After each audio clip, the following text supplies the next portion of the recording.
2 കൊറിന്തോസ് 10-ാം അധ്യായം. പൗലോസിൻ്റെ ന്യായവാദം. അടുത്തായിരിക്കുമ്പോൾ വിനീതനും അകന്നിരിക്കുമ്പോൾ തൻ്റേടിയുമെന്ന് നിങ്ങൾ കരുതുന്ന പൗലോസായ ഞാൻ ക്രിസ്തുവിൻ്റെ സൗമ്യതയുടെയും ശാന്തതയുടെയും പേരിൽ നിങ്ങളോട് അഭ്യർത്ഥിക്കുന്നു. ഞങ്ങളെ ജഡികന്മാരായി കരുതുന്ന ചിലരുണ്ട്. അവരെ ധീരമായി നേരിടാമെന്ന ആത്മവിശ്വാസം എനിക്കുണ്ട്. എന്നാൽ നിങ്ങളുടെ അടുത്തു വരുമ്പോൾ എൻ്റെ ധൈര്യം പ്രകടിപ്പിക്കാൻ ഇടവരുത്തരുതേ എന്ന് അഭ്യർത്ഥിക്കുന്നു. ഞങ്ങൾ ജീവിക്കുന്നത് ജഡത്തിലാണെങ്കിലും ജഡിക പോരാട്ടമല്ല ഞങ്ങൾ നടത്തുന്നത്. എന്തുകൊണ്ടെന്നാൽ ഞങ്ങളുടെ സമരായുധങ്ങൾ ജഡികമല്ല. ദുർഗമങ്ങളായ കോട്ടകൾ തകർക്കാൻ ദൈവത്തിൽ അവ ശക്തങ്ങളാണ്.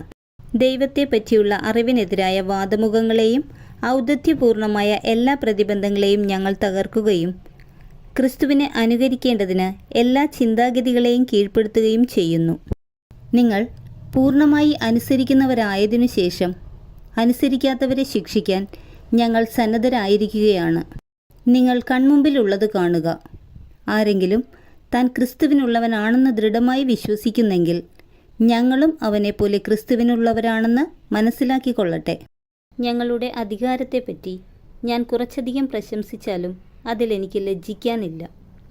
നിങ്ങളെ പടുത്തുയർത്താനാണ്, നശിപ്പിക്കാനല്ല കർത്താവ് ഞങ്ങൾക്ക് അധികാരം നൽകിയിരിക്കുന്നത്.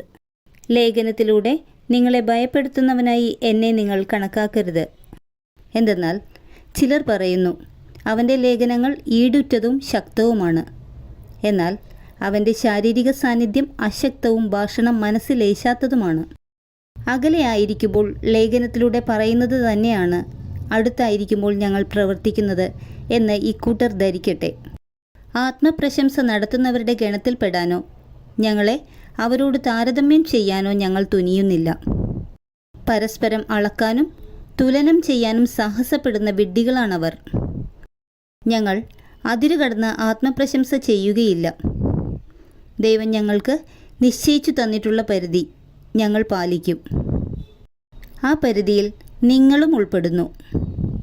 നിങ്ങളുടെ അടുത്ത് എത്തിയിട്ടില്ലാത്തവരെ പോലെ കയ്യെത്തിച്ചു പിടിക്കാൻ ഉദ്യമിക്കുകയല്ല. ക്രിസ്തുവിൻ്റെ സുവിശേഷവുമായി നിങ്ങളുടെ അടുത്ത് വന്നത് ഞങ്ങളാണല്ലോ.